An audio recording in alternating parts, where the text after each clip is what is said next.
Hello mga Lods, good evening. Gigising lang, no? Kala ko alas 12 na.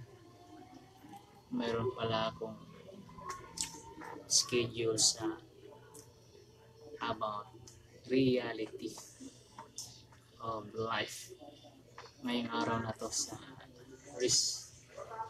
Facebook. Kung nga pala si excuse me, Digibol Mag Zero ang nagsasabing patuloy ating buhay sa kabila ng kadiliman ng mundo.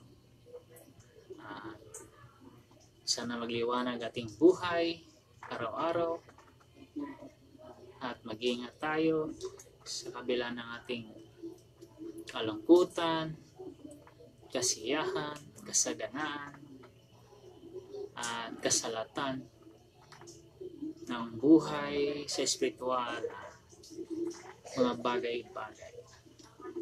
So yun po. Hope yung ipapor nagpapalitan ng Singibalot is brought to you by Budweiser 7up and Red Bull. Sa mga naghahawak ng acorn sa loob ng 7 continents of the world, ay mag-ingat kayo sa mga magpakalakas kayo at huwag niyong hayaan na magkaroon kayo ng sakit. Laging manalangin sa may kapal Diyos na tagapaglikha ng langit at lupa at buong universo, no? So yun po,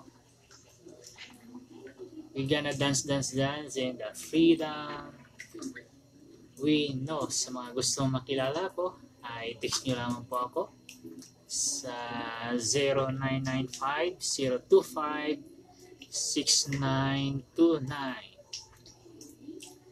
So yun po mga Lods, sa lahat ng mga mapuputi at billboards, may tsura, may mata, may ilong, may bibig, may tinga, ay mag-ingat lang po araw-araw, sumunod sa payo ng ating mga magulang. If there is a will and desire which is good and profitable enough for our future, then you need walk the talks with your parents. So decision making is required concretely, that there will be no regrets in the end. So sa lahat ng mga billboard picture na maganda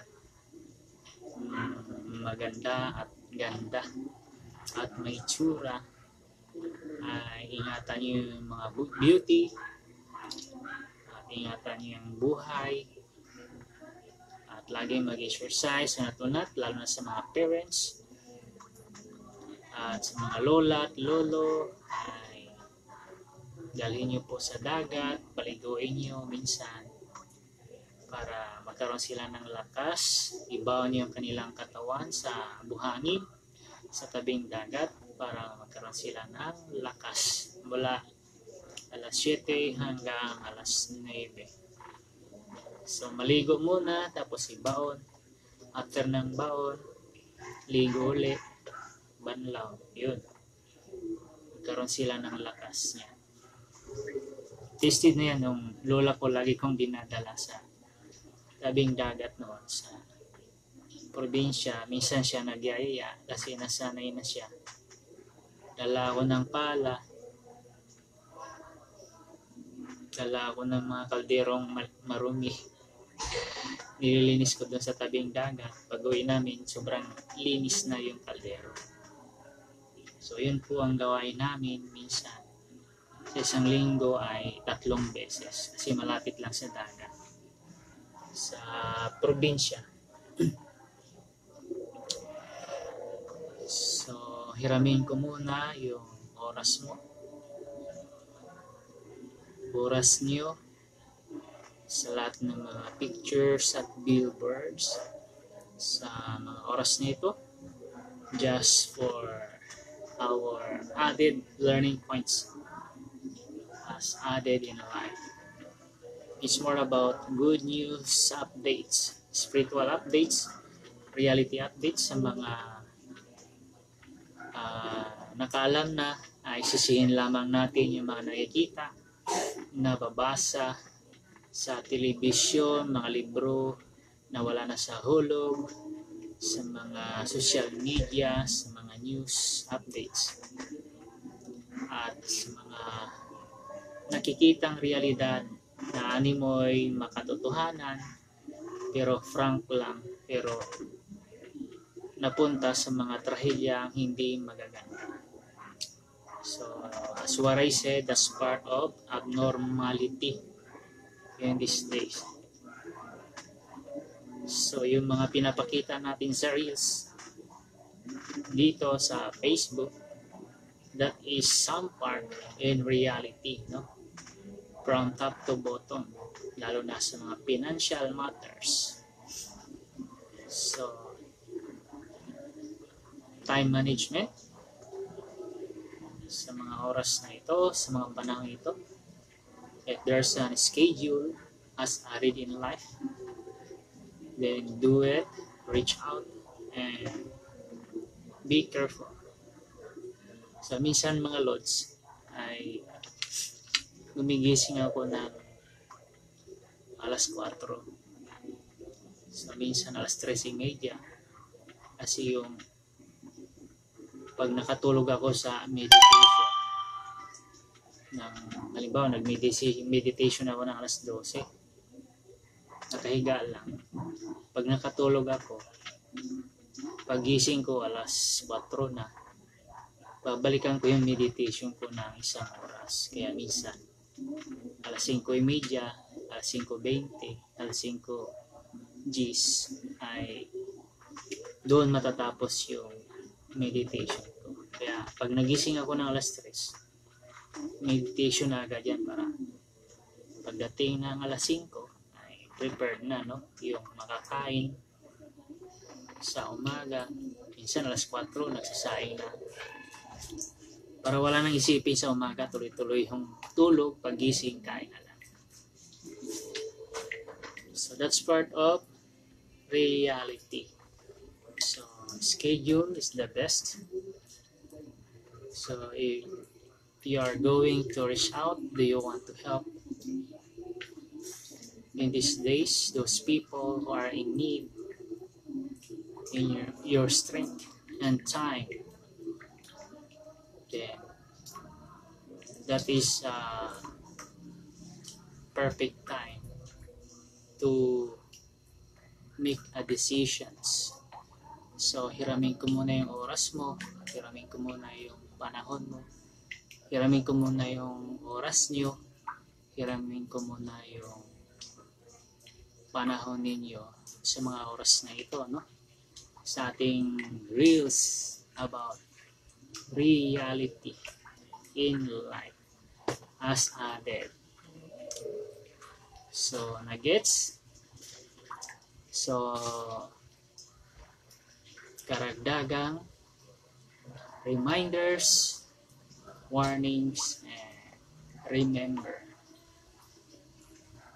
So hindi po ako naglalagay ng mga picture with many words na walang bas-bas galing sa isipan ng Diyos. Kaya kung anong nababasa at nakikita ninyo, yan na yan. Ibig sabihin ay realidad, at saka hindi pwedeng paglaruan yung espiritu ng Diyos, kasi buhay kasi ang pinag-uusapan. So when it comes to life, ay yung mga naglalaro lang, niloloko nila yung mga tao, that's a very dangerous sa pamumuhay ng isang tao, na niloloko niya lang yung mga tao for the sake of their own Bailey or pocket or something socialism lifestyle. There's a lot of many reasons kaya sila manloko ng tao. So, gumagaya sila ng mga tactics like honeycomb, yung dila at bibig nila para ma-convince ka nila na later on you will regrets. But when it comes to plans of God, it's more about encouragement process step by step until you get it and do it. And we do not allow pamimira ng tao. Pag tayo ay binigyan ng karunungan ng Diyos na nakakatulong din naman. So, be alert always all your precepts, wisdom given by God. That is treasures from heaven, given by you, given by us, given by me, as I am. So, as am I, as I'm for great and for good for everything. So, make a simple lifestyle and we apply the standard and precepts of God. So, do it, make a schedule. So, mga Lods, sa panahon ito, alam ko marami nagkasakit sa inyo. As long as we are subject in the flesh here on earth, ay magkaroon din tayo ng sakit. Halos lahat ng kapitbahay dito tumatahol. Kaya sa akin naman ay medyo pagaling na. Matagal din. Kasabayan ko yung bata dito sa paupahan namin dito sa kabila. Sa baba, marami ding inuubo dun. So yung paupahan namin ay mga 4 na kwarto. Kasi inoccupied namin yung 2 kwarto. Isa sa kapatid ko at isa sa akin dito. So 4 lang.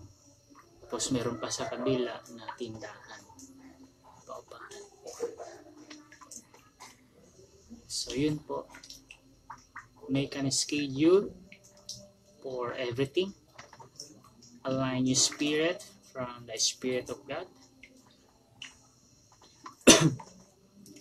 Kahit bata ka pa, matured ka na, o hindi ka pa bata, as long as you have a potential, you learn something greater, you will be the head. Remember Solomon, there's no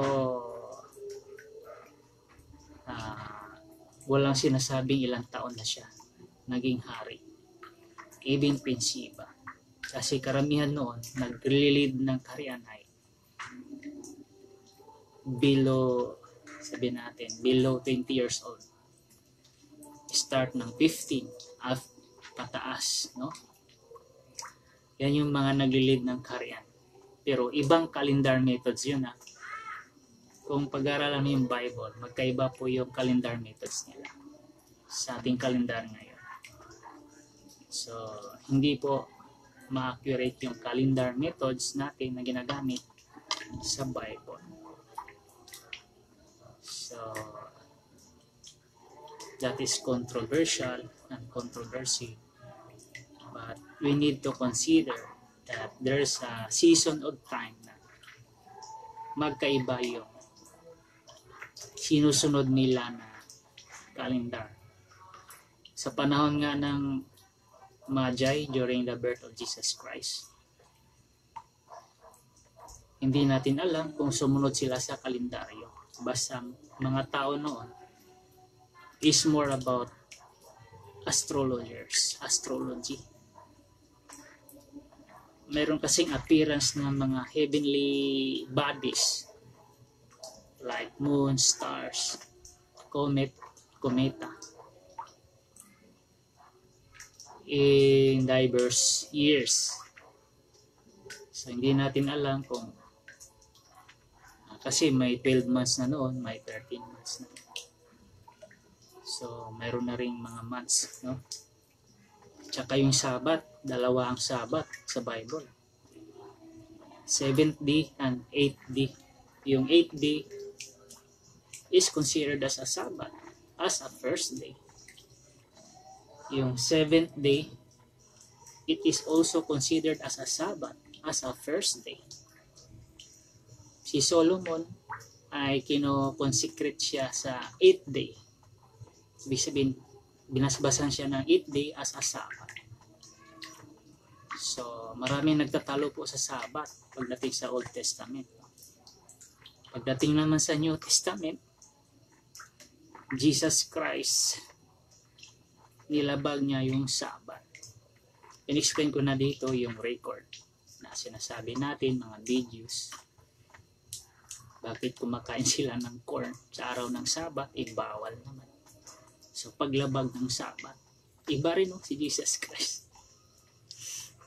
Nagturo ng Sabbath yung mga Judaism o Mosaic under the law of God in the religion of Judaism and Mosaic. Pero hindi sinunod ni Jesus Christ. Nilabag. Kaya paano natin maintindihan yun? So, sa mga malawak na unawa, kung talagang tagasunod ka ni Jesus Christ, considered mo na lang yung paglabag niya. Kasi, nagtatrabaho di naman yung kanyang ama sa araw ng Sabat. So, pinaunawa ko na dito yan, which is the hands of God. When it comes of the parts of the body of human being, dalawa po ang considerable na mag-working together for salvation. The first one is the hands. The second one is the mouth. Yung mouth nangyari doon sa pinako sila Jesus Christ at dalawang tulisan. So bibig lang ang kumikilos. Yung hands naman ay hindi lang tinutukoy ni Jesus Christ na yung kamay ng Diyos ay kumikilos sa araw ng Sabat. Gaya ng pagsusulat for the sake of salvation. Example, gaya ng pagsusulat, making books, making ideas for salvation, making wisdom for the salvation of the whole world as a light. So that is considered. So ano pa? So meron na tayong dagdag idea, no? Mga loads sa ating faith. So dito, nasa inyo na yan. Kung mali ako, nasa inyo na yan. Basta pinaunawa ko na dito. Wala na ako sa pulpit. Mali man o tama is considered. Bakit? Patay na ako Buhay pero patay. Pero buhay. Share lang kasi wala na sa pulpit. As long as nagsishare, mayroon pang ligamgam na natira sa aking espiritu. Galing sa Diyos. Ibig sabihin, hindi pa totally cold. But the Bible teach also, hot and cold shall not cease. Maglamig ka man, uminit ka man, because that is the work of the Spirit. Everyday changes, it considered. Kaya, walang question sa mga nag-claim na righteous sila sa aking buhay. Kasi, pinaliwanag ko na ng gusto. Under ako ng Revelation chapter 3 verse 1. Buhay ako, pero patay ako, pero buhay ako kasi nagsishare sa Reels. Okay mga lods, divert tayo sa pinaka-main natin.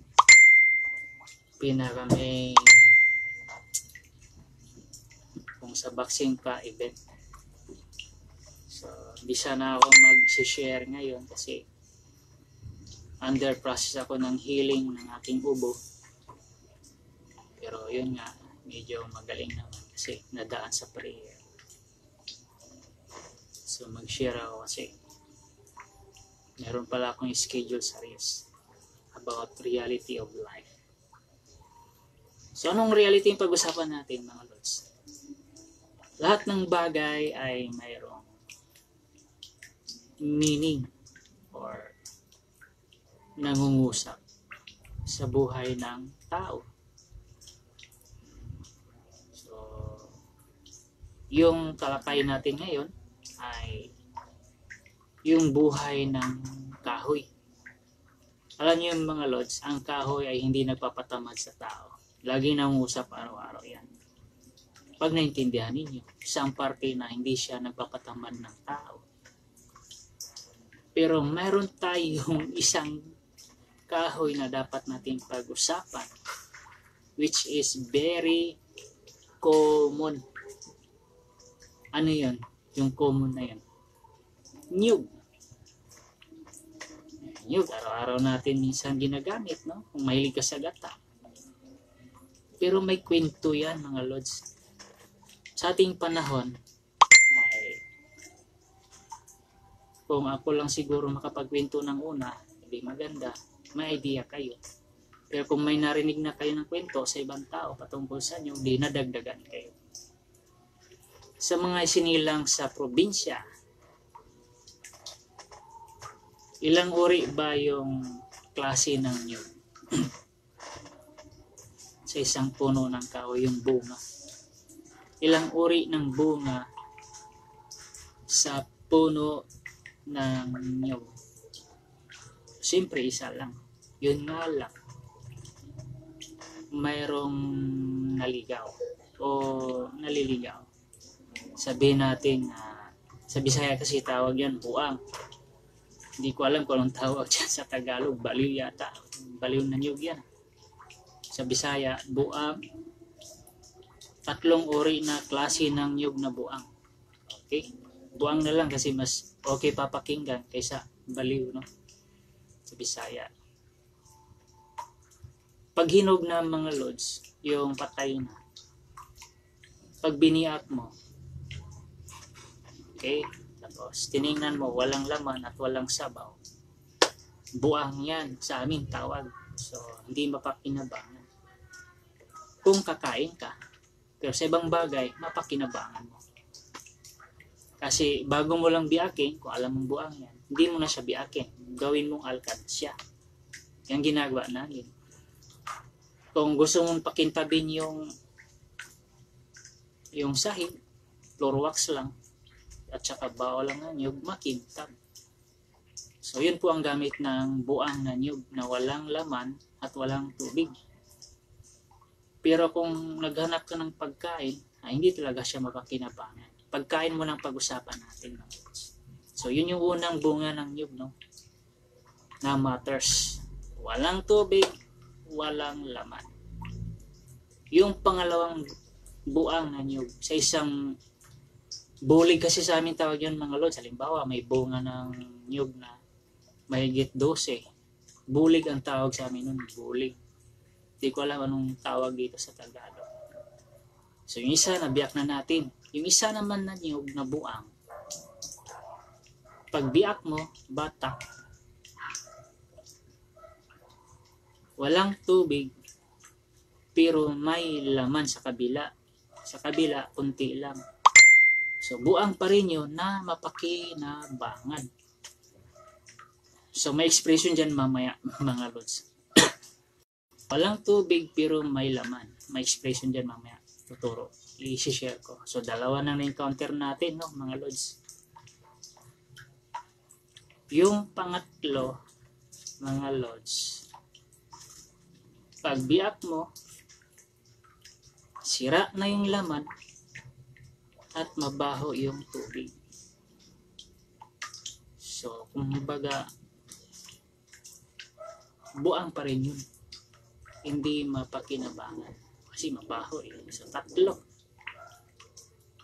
Nangyayari po yan sa isang kapanahonan, sa isang bunga ng niyog. So, alin ang napakinabangan doon? Yung una? Yung pangalawa? O yung pangatlo? Siyempre, kung pagkain ang hanap mo, yung pangalawa. Kasi pagbiyak mo, walang sabaw, pero may laman. Anong expression dyan sa amin mga Lods? Uy! Sakto ng buang anak! O, nag-guess nyo mga Lods? Uy! Sakto ng buang anak! So, kung i-analyze natin yung ganong salita sa realidad ng ating buhay, sa Tagalog, uy, sakto yung baliw na niyog na yan. Pag sinabi mo kasing sakto, hindi mo siya makonsidered as baliw. Pero pinagsama yung salitang sakto at baliw yung niyog na yan. Uy, sakto yung sakto ng buang anak. Sa Bisaya, sakto ng buang anak. Sa Tagalog, uy, sakto yung baliw na niyog na yan. Magkaiba, no? Yung expression. Pero sa Bisaya, medyo maganda pakinggan. Uy, sakto ng buang anak. So, anong aral dyan, mga Lods, sa ating panahon? Kung ibase mo sa utak ng tao. Hindi mo ba matanggap yung expression na yan? O matanggap mo? Kasi paano naging sakto yung buang? Buang nga eh. Diba? Uy, sakto yung buang nga na. Kung gawa natin ng tanong, kung dalawang magkaibigan, magkausap, paano naging sakto yung buang na yan? Ganun na, sakto man ng buang na, buang na.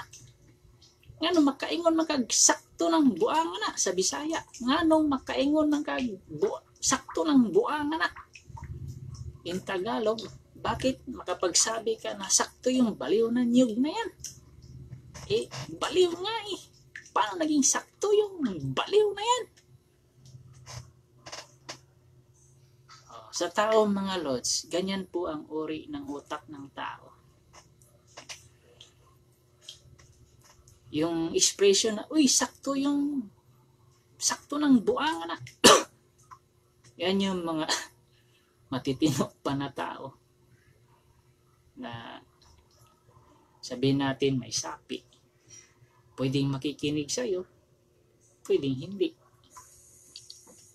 So, malayo po ito sa psychology, pero mas malapit sa psychology. Mas maganda pa itong pag-aralan kaysa psychology. Tatlong niyog lang. Swak lahat yung utak ng tao. Kaysa mag-aral ka pa ng psychology, ang daming mga salita na hindi mo maintindihan. Minsan lulukuhin ka pa ng teacher nyo, instructor nyo sa psychology. So, tatlong niyog lang na buang. So, yung sinabi kong expression, uy, sakto yung buang na. Ibig sabihin, napakinabangan mo siya kasi nakakaintindi sa'yo.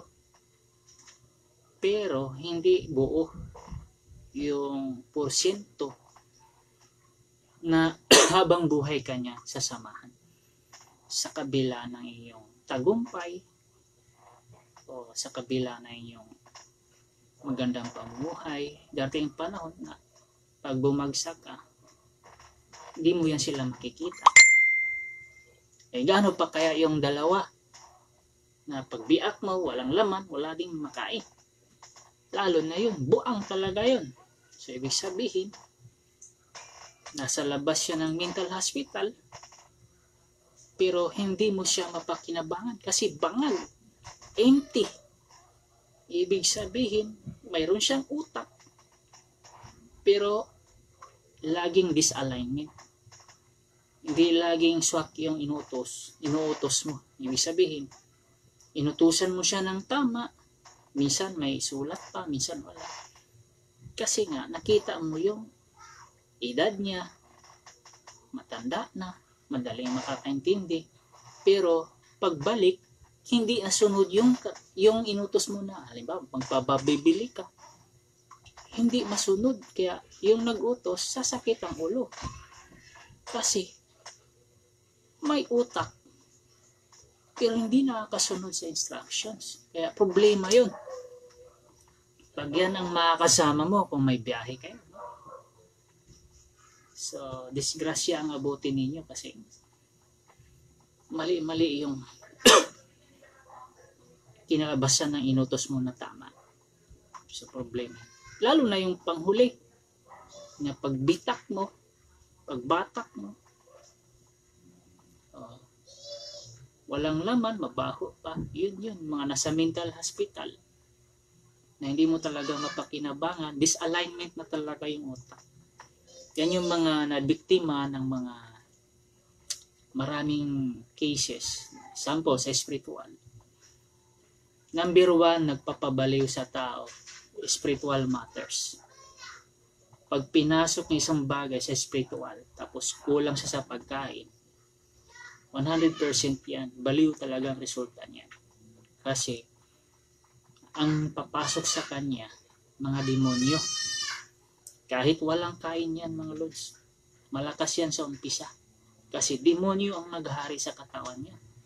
Laging busog yan.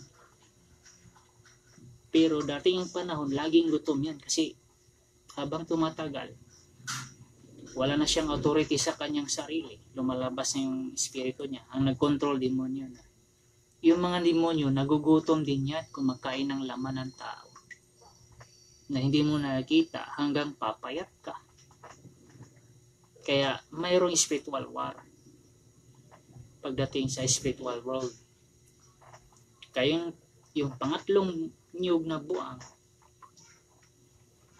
ay yun yung malaking problema sa lipunan.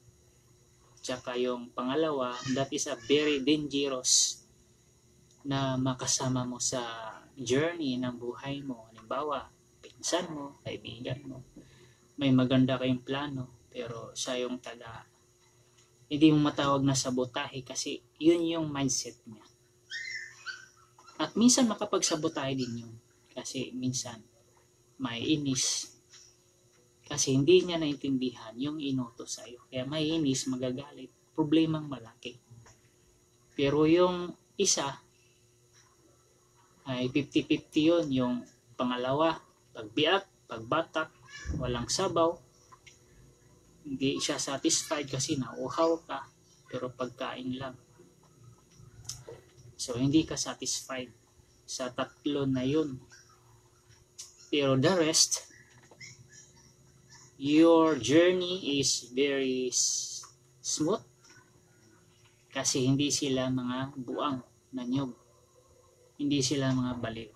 Pansinin nyo, pag kumakain kayo ng niyog na sakto yung gata, may sabaw, nakakainom ka pa, which is medicine of the heart, tsaka sa lungs yung sabaw ng niyog. Yun, satisfied ka kasi hindi mga buang yung kasama mo sa journey, sa buhay mo kung may magandang plano kayo. Diba, sinishare ko na dito, nung college ako ay pag anong pinag-usapan ng grupo namin, nakukuha namin kasi iisa ang gusto. Walang sabit. Nakukuha namin. Pag naligo kami dun sa malalayo, nakukuha, na-reach out namin. Pag gusto namin yung bagay na yun na mapuntahan, nakukuha namin, na-reach out namin. Kasi nagkakaisa. Hindi buang yung kasama mo. Ma-discern mo yan sa isang grupo. Kaya pangit pag may grupo ka na taga-sabotahe. Kaya mag-ingat din minsan sa buhay natin. Kaya nga sabi ko, ang simbahan ay tirahan ng mga demonyo yan. Nasa Revelation yan. Kasi nahaluan ng mga baliw, mga buang nyug. Mabaho ba? At walang pakialam. So yung mga walang pakialam sa plano ng Diyos. Kaya nga, anong gamot dyan mga Lods? May solusyon dyan mga Lods. yung mga baliw na yan. Kasi mga inalihan yan ng demonyo sa Mark chapter 5, verse 1 until verse 20. Pero yung nagpapaliwanag kasi sabi ko nga, buhay ako pero patay ako, pero buhay. I am living but dead, but living because of this way. Pero I am living but dead pag hindi nyo na ako makitang mag-share. So there's a lot of reason. Tandaan yan. I am living but dead, but living. Kasi nag-share pa ako dito, even wala ako sa pulpit. I emphasize the hands of God in these days. Pero pag hindi nyo na ako marinig, serious. I am living but dead. Yun na yung buhay ko. In great purpose. Hindi na ako mangangaral. Enough is enough. Kasi tapos na yung pagpapaunawa. Sa ibang dimension na tayo, na level.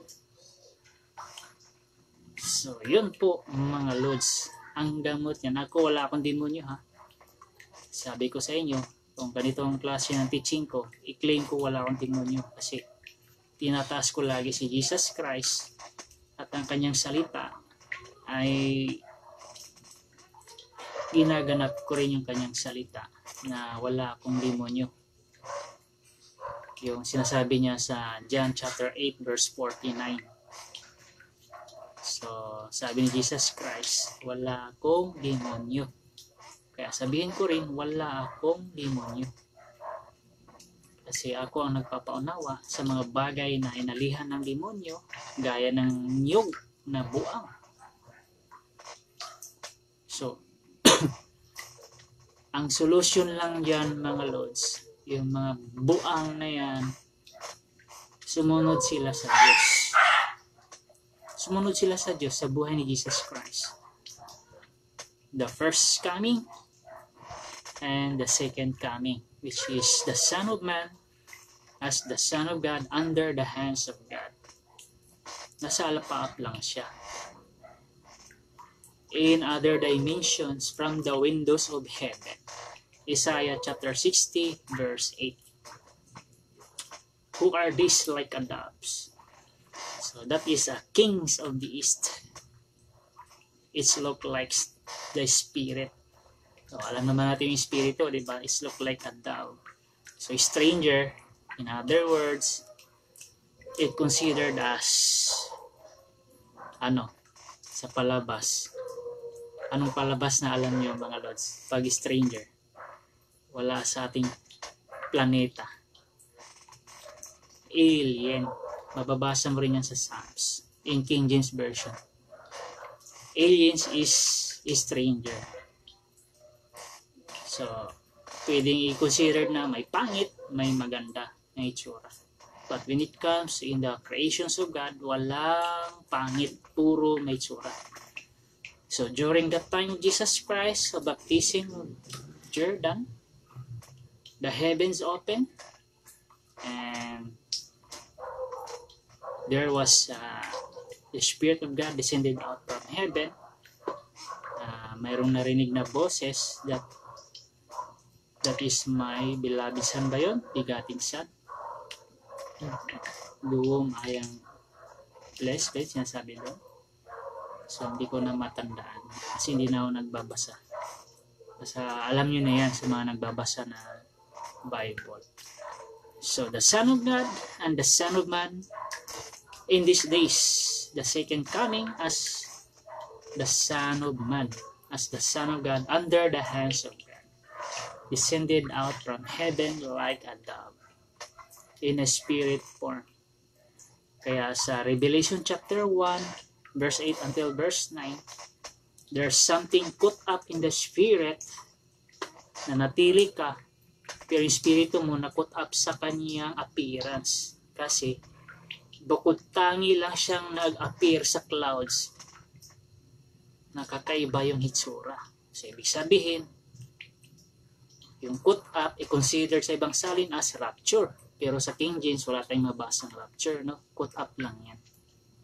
Ibig sabihin, yung presence mo in spiritual aspect, nakita mo siya, mukhaan, sa iyong mga mata in the clouds. Nag-caught up yung espiritu mo that you are going to join together at that presence. Sa mga nag-obey lang ha. Sa mga disobedience, hindi nila naintindihan yan. Kasi iba nga yung thought structure nila ng theology boxes. Hindi nila matanggap yan. Kaya lilihis sila ng daan. So sa mga nakakaunawa din sa akin, Sunday somehow. As example, I share here. Maintindihan din ninyo yung pinaunawa sa inyo ng Diyos sa mga oras na ito. No?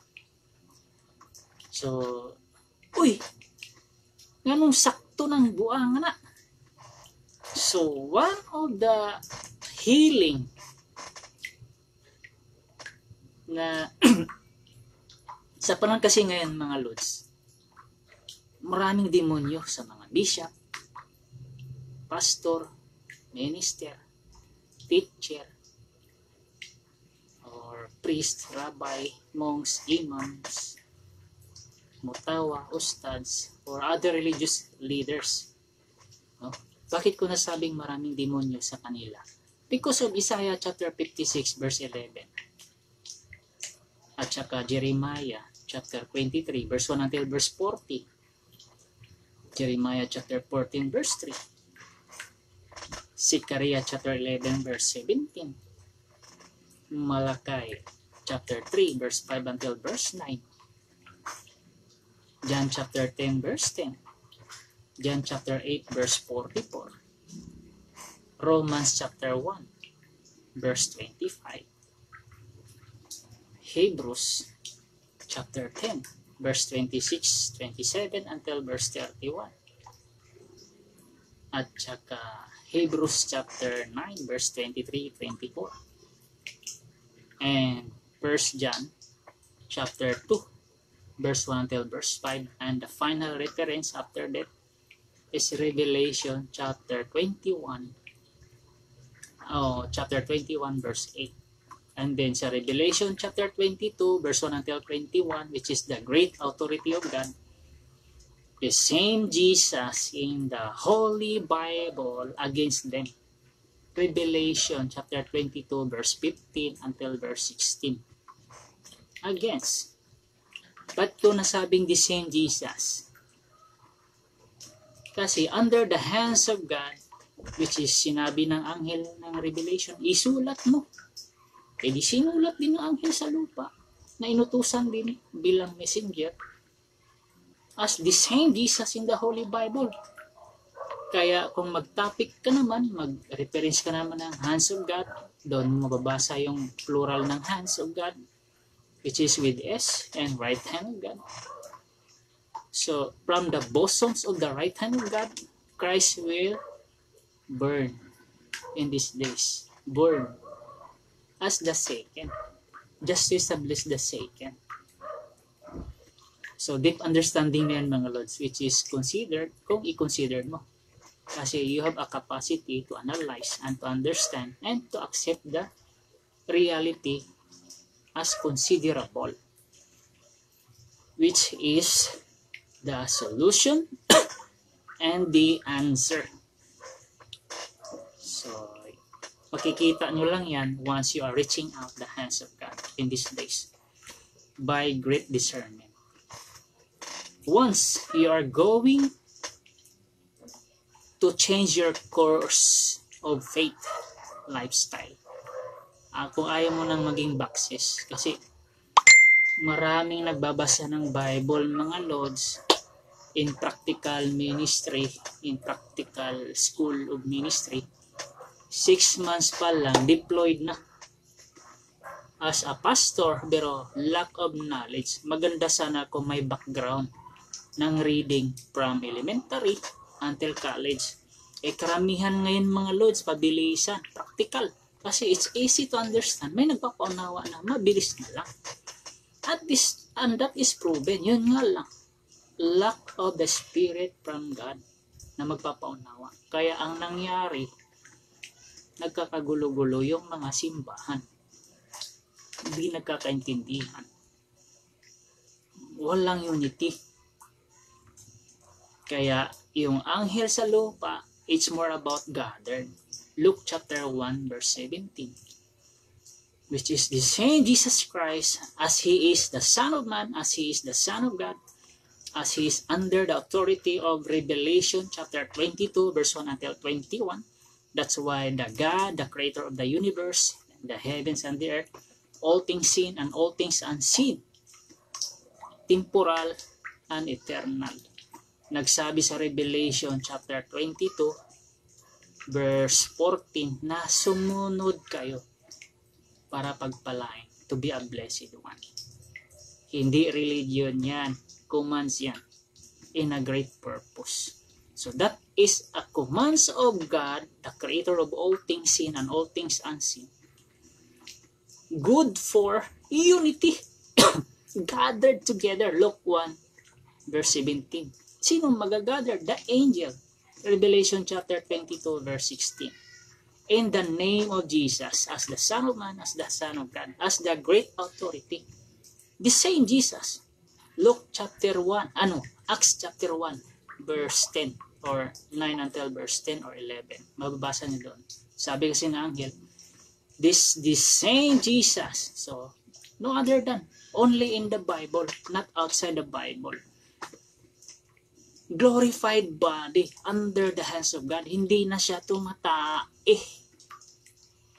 Kaya nga sabi ko, wag mo itaas yung tao kasi mabaho ang tae.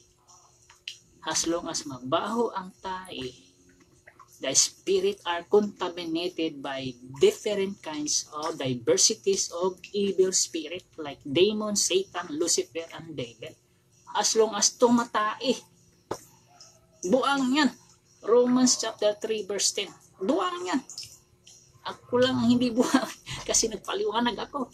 Pero mabaho ang tae ko.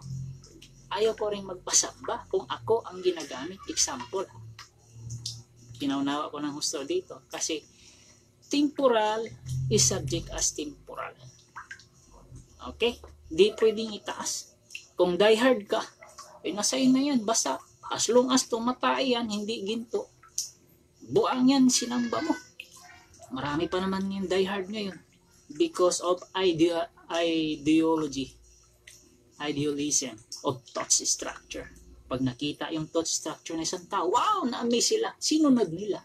Yun nga lang, karamihan sa thought structure ng tao na tumatay at mababaho ay marumi ang pag-iisip. Contaminated yung spirit. Kaya sinabi ng 2 Corinthians chapter 4 verse 18, mas maganda tumingin tayo sa hindi nakikita, which is eternal. And that is in the form of the Spirit. And the second time of coming Jesus Christ under the hands of God, which is the living God. John chapter 6 verse 1 until verse 58. The living Father ang nagpapaunawa na hindi rin siya pwedeng sambahin yung living God kasi may tayo din siya. Kung sinabi ni Jesus Christ during the time of resurrection, your God and my God, your Father and my Father, may tinataas. Anong sabi ni Jesus Christ? My Father ay gagamit sa aking salita. Kung magkatawang tao din yung Father na nagpapaunawa sa kanyang anak para may taas dito sa mundo. It's Romans chapter 9 verse 17. Pangalan ng Diyos yan Pangalan, the King of Kings and Lord of Lords. Revelation, bababasa niyan. His vesture is a word of God called King of Kings and Lord of Lords. Yan yung damit niya. Ang kailangang maitaas sa mundong ito. Romans chapter 9 verse 17. By force, great force, and great spirit from God. As in, hindi natatakot. Win or lose, with and without. Ma-establish lang yung plano ng Diyos. Kung hindi ma-establish, papasok tayo sa out of the way. Because of buang na niyog. Tatlo yun di ba? Yun yung magsabotahe ang papatay doon sa anghel na yon, which is the Father as the Son of God, so as the Son of Man. They are stranger here on earth. na isinilang sila sa mundong ito in a mysterious way, not by means of cells of human being. So, yun po. Kasi testimony yan eh. So, mahabang kwento yan. So, yun po. When it comes to the hands of God, only the Father will explain it. Kung matanggap niyo hindi, sabi ko nga, dalawa lang sa Bible ang maliligtas dyan. Pero in out of the way, isa lang. Isa lang maligtas. 2 Thessalonians chapter 2 verse 7. Dalawang nag-away dyan. Demonyo, Satan company, at yung angel na nagpipigil sa plano ng demonyo. Kasi malaki ang plano ng Diyos, hindi basta-basta. Oh, to turn upside down, tapos malitin ninyo. Halimbawa ako, no, anghel, malitin ninyo. Kasi ang tingin nyo sa akin kasi baliw, kasi dumaan na nga sa ganyang bagay. Ay hindi kayo magpapasakop. Kaya ako naman nagpapaliwanag, kayo yung buang, kayo yung baliw. Kasi ma-pride. Halimbawa lang yun ha, huwag kayong magalit. Example. Kasi nagpaunawa tayo bilang anghel. Sinong gagamitin? Psalms chapter 78 verse 72. As exalted by the Lord in these days, just for the salvations of humanity, all human beings, even all the creatures, temporal, mga hayop. Kasi nga, naalala niyo ba mga lods? Meron pala akong records dito na hindi na-expose. So, last year kasi, yung mga declarations ko sa buhay, sa pulpit, nagkatotoo na, no? Ang daming kalamidad. Lalo na ngayon sa Myanmar, Thailand. Nakita ko is 17 million ba namatay o 1.7 million namatay sa lindol. That's part of declaration. Sabi ko, pag walang sumunod, diverse of events, a chaos from the power of God. Kasi magagalit yung heaven. Magagalit yung Diyos pag walang sumunod sa kamay niya in these days. Totoo yan. Yung frequency of the spiritual frequency is more than necromancy. 100% yan accurate. Direct to the heaven, to the throne of God, between God and the angel. Remember, the Spirit of God, ito. Kung i-multiply mo yan, ang dami.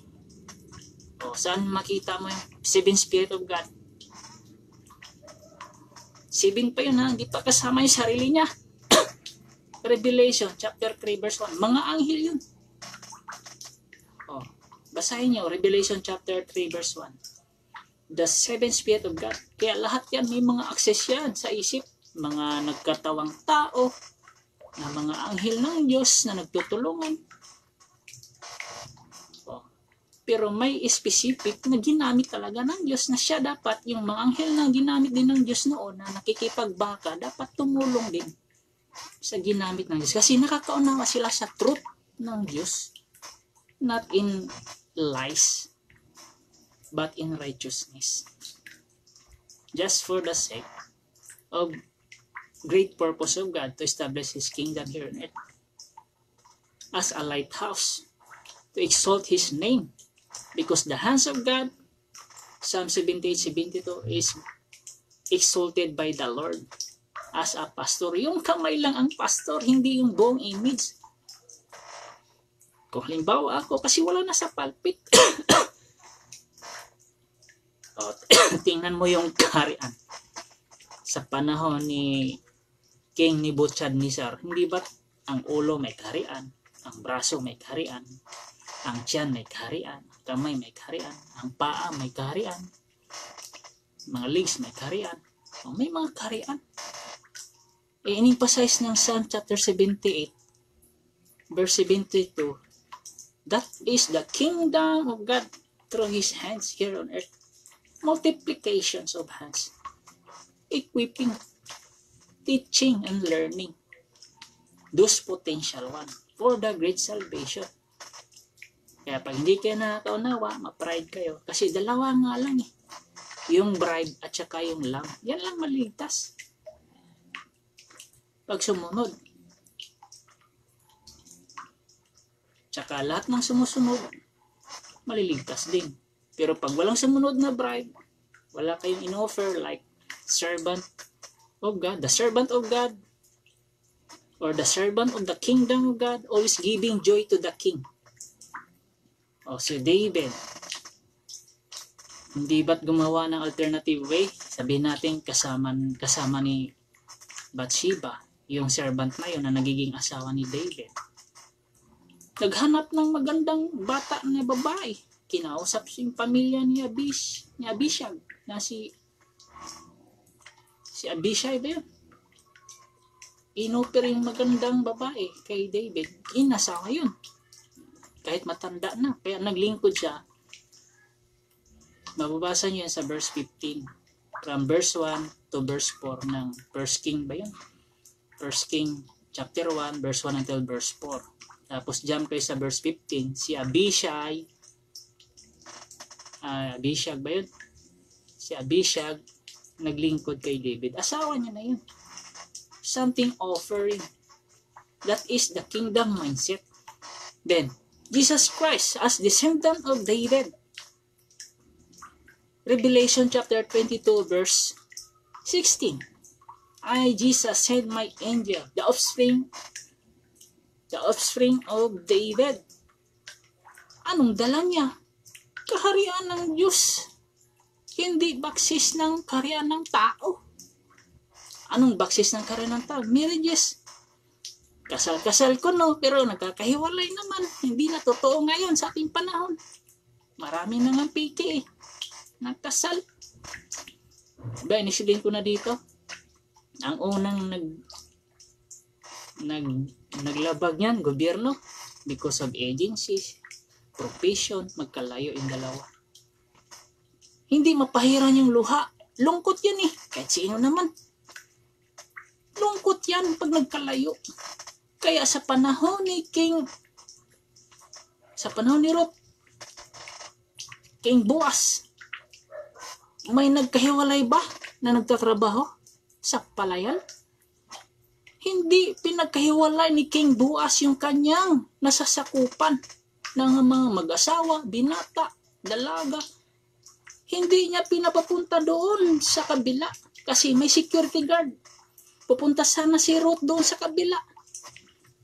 Nang pagtanto ni King Boaz na isa sa kamag-anak ni Naomi, si Ruth, wala ng asawa at walang anak. Kaya inutusan yung security guard sa ating panahon ngayon na pagsabihan mo yan, yung sa Bisaya pa, ugangan o ang tawag niya, na wag mong papuntahin sa kabila, dito lang yan. Kasi doon sa kabila na thought structure, maraming rapist doon. Kunwari kasal-kasal, may agency. Ilalayo nila yung mga mag-asawa na mga professional sa ibang bansa. Pagbalik, regrets. Bakit? Pag-uwi ng lalaki, buntis na. Tapos i-testimony mo kunwari sa Senado na martyr ka kasi mahal mo pa rin kahit nabuntisas na. Huwag mo akong lukuhin. Siman, tapos ganyan ang puso mo. Huwag mo akong lukuhin. Siman ako. Pag ganyan ang nawian mo, nadatnan mo, huwag ka nang magsabi na mahal mo pa rin yan. Marumi na yan eh. In biblical, lalo na pag may takot ka sa Panginoon, marumi na yan. Kung mari nga, patayin eh. Diba? Pag nahuli, patayin. Biblical principle. Useless yung pananampalataya mo. Kung ganyan ang lipunan mo. Kaya nasty. Mundo ng mga patay, mababaho. Biblical yan. Sa Biblia kayo magalit. Ba't nyo kasi inimbrace yung Bible at tinuturo nyo sa kabataan mula noon hanggang ngayon, tapos magagalit kayo, halimbawa magagalit kayo sa akin sa ganitong mga salita. Problema niyan. Paano solusyonan yan? Ngayon, may nagpaliwanag ng husto. Unawain ninyo. Sino susundin nyo? Thought structure ng tao? O yung thought structure ng Diyos, which is the kingdom of God mindset? O, may bago nga lang akong napanood ngayon sa Reels. nag-inggitan mag-asawa kasi babae rin yung lalaki. Tapos yung babae din, lalakero din. Yung nagiging partner niya na lalaki, nadatnan ng kanyang asawa, ay yung girlfriend ng kanyang asawang lalaki ay anak pala doon sa nagiging kabit niya rin. Problema niya. Diba? Tapos, anong purpose? Bakit pinakita sa reels yan? Nagtatanim naman ng karumihan. Di dagdag karumihan na naman. O, diba? Hala. Dagdag karumihan naman. Yan ang buhay ng abnormality. Boxes of human thoughts. Hindi kayo makalabas sa karumihan ng pag-iisip ng mga demonyo. May mga demonyo yan. Huwag mo sabihin. Tapos, pag namatay ko, no, kasi panay simba, kahit gano'n ang ginagawa, pambabae, mabababae, manlalaki, kabit dito, kabit doon. Pag namatay ko, no, sasabihin agad, ay, mapunta sa langit yan. Ay, mapunta sa langit yan. Ay, mapunta sa langit yan. Kung sa Bisaya ba, bulikat ni mo, punta sa langit, ganyan ugali. Kung masama akong tao, tangina, kulira, limbarok, napunta ba sa langit yan? Diba? Masakit. Pinagwika nga ni Jesus Christ eh. Revelation chapter 22 verse 15. Galit nga siya doon sa mga ganyang klaseng tao. Tapos mapunta sa langit. Huwag kayong magalit. Magalit ka sa Bible. Kasi Bible ang tinanim sa atin. Kung wala sana yan, hindi kayo masasaktan ngayon. No? Puro marumi ang pamumuhay natin kasi walang Bible. Oh. In my Bible, expose yung karumihan ng tao. May bansa galit sa Bible. Galit sa Diyos. Galit sa plano ng Diyos kasi nanakaw na nila yung plano ng Diyos. Ayun. 17 million patay. Anong una bago yan nangyari? Sa California. Daming namatay din. Bahay pa, magaganda. Kasi, English nations, you are responsible to response God's plan. That is number 1. Principles of God. Standard. Kasi ikaw ang nagpalawak ng Biblia sa buong mundo. Tapos dumating yung plano ng Diyos. The plans of God is already at hand, as settled from heaven. The English nations, people, and tongues and tribes, you must be responsible first to extend your strength to the standard of God. You must to respond. That is your responsibility. Because we adopt your language as second language. And then the plan of God, it at hand in your language. So you must to obey and you must to respond. If you are not going to respond, you are choking your language. And that language, English language, is choking to a chaos lifestyle in diverse events of chaos. Bad event like California. That is one of the example. Remember that. That is a curse. Your own language expresses the plan of God.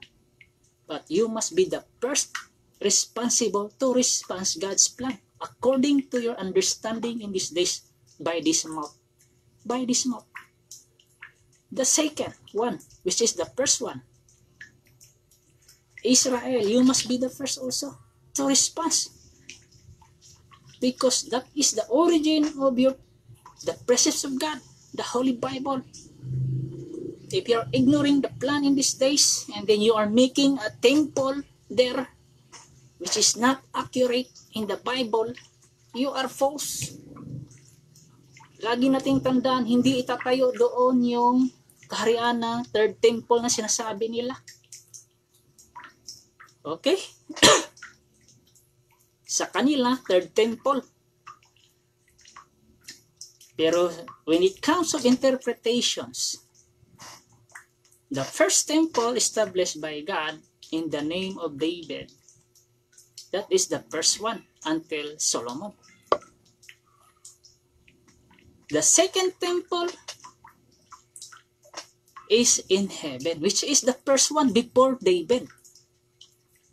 Revelation chapter 21, verse 1 until verse 2. Analyze. Even that is the second one, but that is the first one before the temple established here on earth during the time of David and Solomon.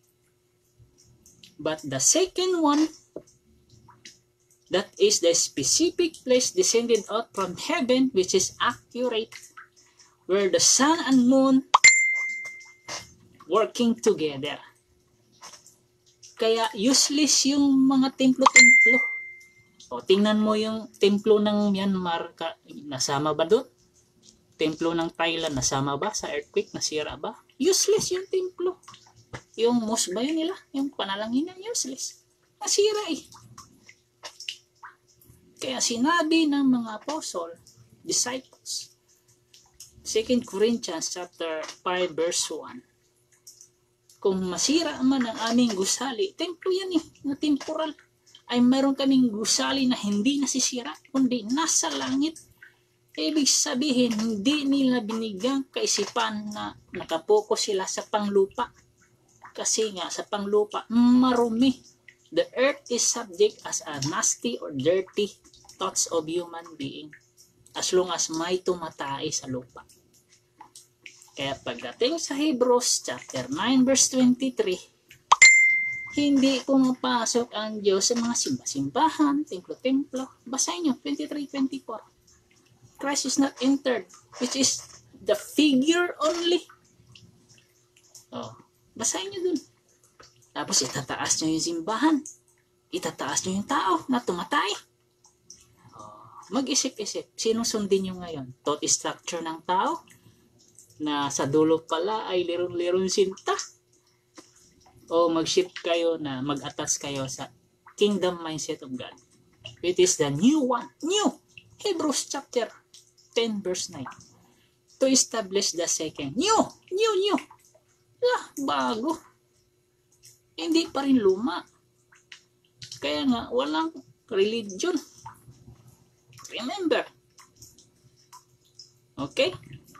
English people, you must be the first one responsible to response God's standard plan here on earth according to His hands in these days. Example, kung itong ginagamit, you are be responsible to respond what is the standard of God. Lagi niyong tandaan, as long as may hawak kang susi sa sarili mo, hindi ka magbabase sa isang moves lang. Kasi pag nagbabase ka sa isang moves, patay lahat ang tao. Patay! Oh. Tandaan niyo yan. Ilang moves ang tinuro ng Diyos kay Moses para maligtas lang yung bayan ng Israel. Bago yung mga added instructions paglabas niya sa Mount Sinai. Ilan? First move. Binarningan siya. O, tanggalin mo yung sandalyas mo kasi yung inapakan mo is holy ground. First move yun ah. For the sake of the salvation of Israel. First move. Second move. Lumuhod ka. Manalangin. Third move. Yung tungkod mo. Ihagis mo. Tungkod. At mahigit pa dun. Fourth moves. Yung kamay niya. Ilang moves na. Para lang magligtas ng bayan. Tapos hindi nyo pansinin yung plano ng Diyos para magligtas sa inyo. Kaya kung anong standard na Diyos na ilang moves yan, sundin ninyo kasi magliligtas yan. Kung hindi kayo susunod sa standard ng Diyos, malabo yung John 3:16 na yan. Matthew chapter 6 verse 33. Hanggang isip lang kayo.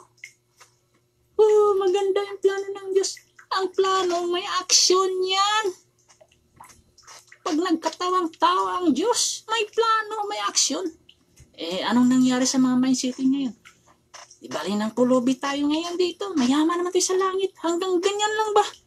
The principles of God is peaceful way of lifestyle. It means rich. That is the principles of God from the beginning. Maging mayaman ka dapat na naglilingkod as one of the example as royal priesthood. peculiar people. Hindi ka magiging peculiar people kung pulubi ka. Totoo. At may warning din. Pag mayaman ka na, peculiar people means you are one of the example na yung marriage life mo ay maganda. In the presence of the kingdom of God. Kingdom na. Luke chapter 4 verse 43. Kasi kung manatili ka sa tao, marumi. Baka nga pastor lang susulot sa asawa ng membro bagong kasal. Ay, pag totoo ito, kawawa ka, impyerno ka talaga. Totoo yan. Kunwari lang paabro din yung asawa, pero nagkikita na pala sa ilalim ng simbahan. Nagkantutan doon. Totoo, may nagpinto sa akin yan. Marumi. Maraming mamamatay. Impyerno pa. Kawawa. Kawawang pananampalataya. Useless. Sensya na, hindi ako nakalain sa pananampalataya ninyo, magkaiba tayo. Kaya nga ako lumabas sa pulpito dahil bukod tanging magkaiba tayong lahat ng pag-iisip. Hindi ako katulad ninyo. Yun nga lang, pag narinig nyo na hindi na ako nagpapaliwanag dito, I'm a living but dead. Yun lang. No? Naintindihan? Yung 3 buang na yan na nyo, problemahin nyo yan. Kaya nga maraming sumusunod kay Jesus Christ noon para hindi sila tawagin buang. Ngayon, halimbawa, dumating ang Diyos sa buhay natin, si Jesus Christ na sinasamba natin. Under the hands of God in these days as a pastor. Psalm 78:72. Pag walang sumunod, may mga demonyo kayo, ma-pride kayo, simbahan nyo, that is the doors of demons. Schedule your time. Reach out the wisdom, precepts of God. Okay? That's the best time. You learn a lot. And God knows already. We will help together to reach out the plans of God. Kasi without action nga is dead. Hanggang isip ka lang kasi walang action makakain ka nga pero bulok na. Kasi nahulog. Bulok na. Pero pag inaksyonan mo, masarap pa yung bunga niya. Makainom ka pa ng matamis na tuba. Galing sa nyug. Bagong kuha. Ang tamis. Good for the heart. Subukan niya. Napakatamis na masarap ng bagong kuha galing sa nyug. Yan yung totoong wine ng nyug. Hindi nilalagyan ng tungog. Kasi pag nilagyan ng tungog, fermented na yan. Yung totoong wine ng nyug. Yung unang kuha ng nyug. Tuba. Napakatamis. Yan yung good for the heart.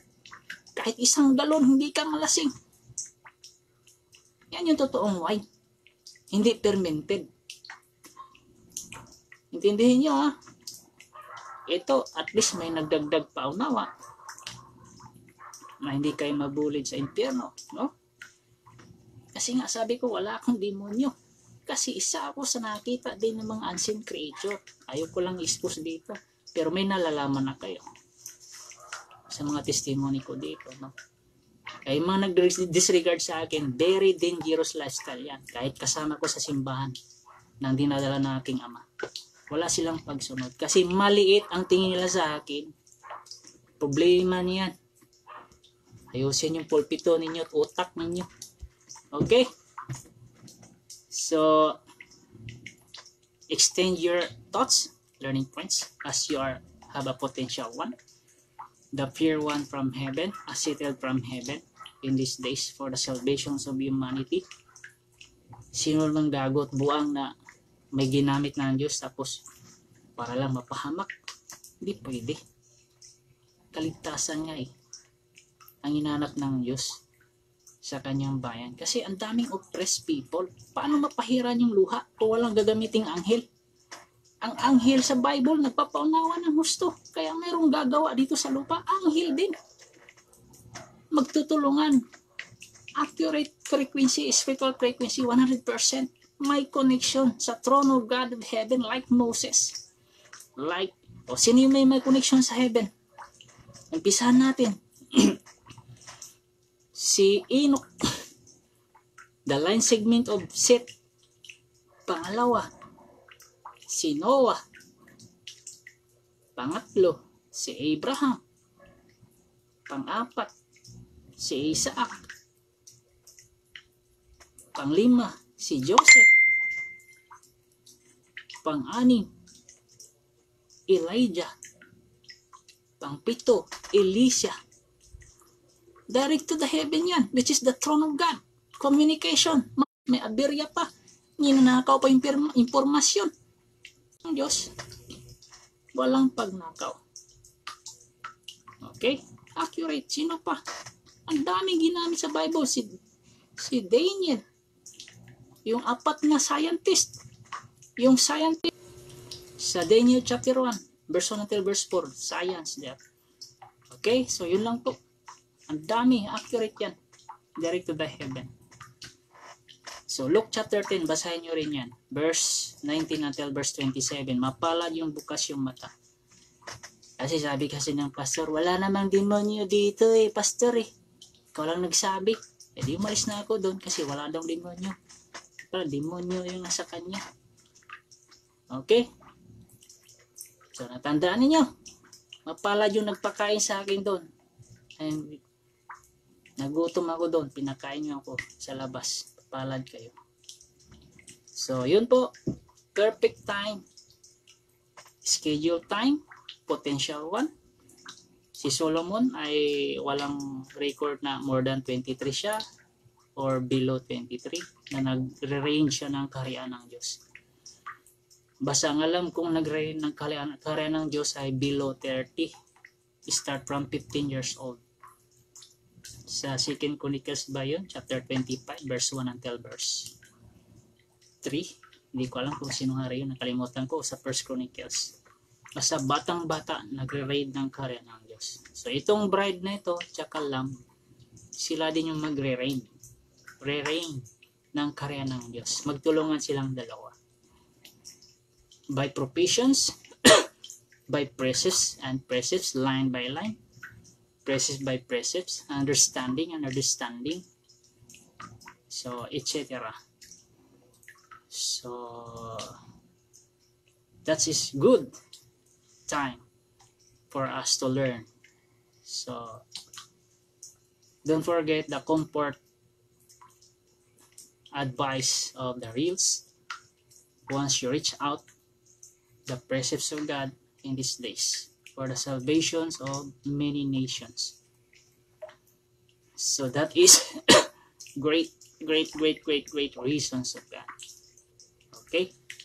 So, prepared. Be strong. Do not be afraid. I saw your spirit. You are very strong. And you are a potential one. But if God be willing, you can reach out. That is good and great. But if you are touched by the winds of Sodom and Gomorrah and Capernaum, then you cannot reach out the hands of God.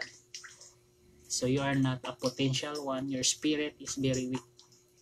But if you are going to reach out God's precepts as added in your life, the Bible is speak a lot of blessings. Hindi itong nagsasabi. Yung Bible ang nanimilit na magkaroon ka ng blessing as the head, not a tail. Remember that. Okay? Thank you.